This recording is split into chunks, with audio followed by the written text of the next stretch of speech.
And I would note that I was watching that clock, and you did reset it out of courtesy. And I would point out also that there was a complete and utter rebuttal, I'll call it a prebuttal, of Mr. Gutierrez's statement on November 8th.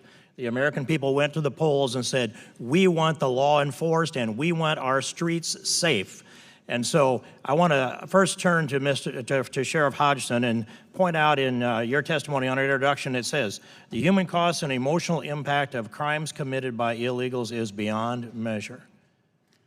Could you speak to that? I know it's a thoughtful statement. Congressman, I can tell you, in one community in Massachusetts, in Milford, Massachusetts, there were 3 people killed by illegals in the small community of Milford. We're seeing these situations happening all over the country. And there's nothing wrong with us enforcing the laws that are on the books. And you can't ask law enforcement.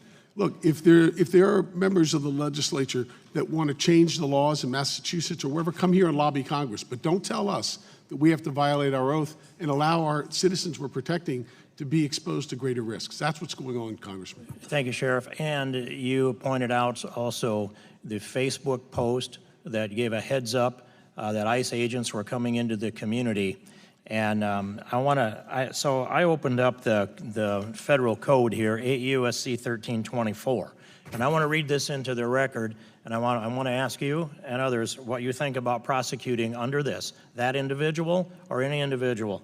And this is 8 U.S.C. 1324. Any person who, and I'm going to cut out the irrelevant language, any person who conceals, harbors, or shields from detection, or attempts to conceal, harbor, or shield from detection, or any person who encourages or induces an alien to come to, enter, reside in the United States, knowing that such coming to or entry or residence is or will be in violation of law, or who engages in any conspiracy to commit any kind of the preceding acts, or who aids and abets the commission of any of the preceding acts, is guilty of the violation of this statute. And if they did it for a financial gain, facing a 10-year penalty. If it wasn't for a financial gain, a 5-year penalty. Sheriff, you looked at that section, I know. Congressman, I've been repeating that section every chance I get because the truth is the law is the law. It's up to 5 years per illegal alien in that case. And I've called for, actually, in the case with the Boston mayor and the mayor of Somerville, Massachusetts, came out and said, I will use City Hall if I have to violate federal law and protect these people, as well as in Somerville where the mayor said, I'll open my home.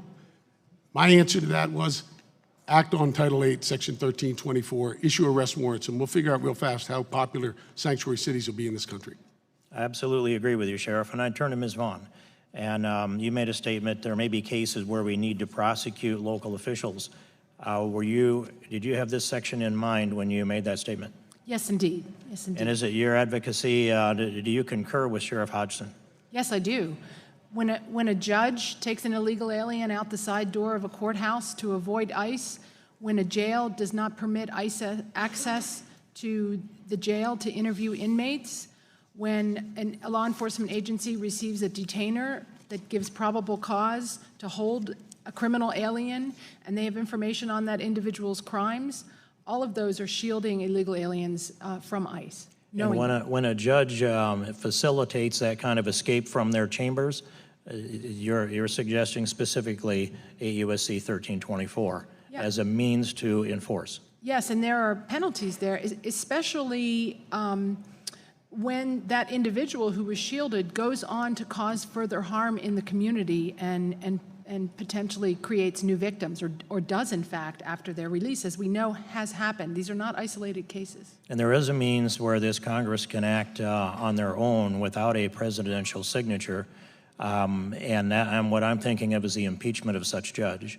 What's your advice to us on that? Well, I don't know the law with respect to the standards for judge impeachment, so I'd have to... We set the standards according to the Constitution. So under those terms? I think that would be an effective deterrent to try to nip this problem. Mr. Arthur?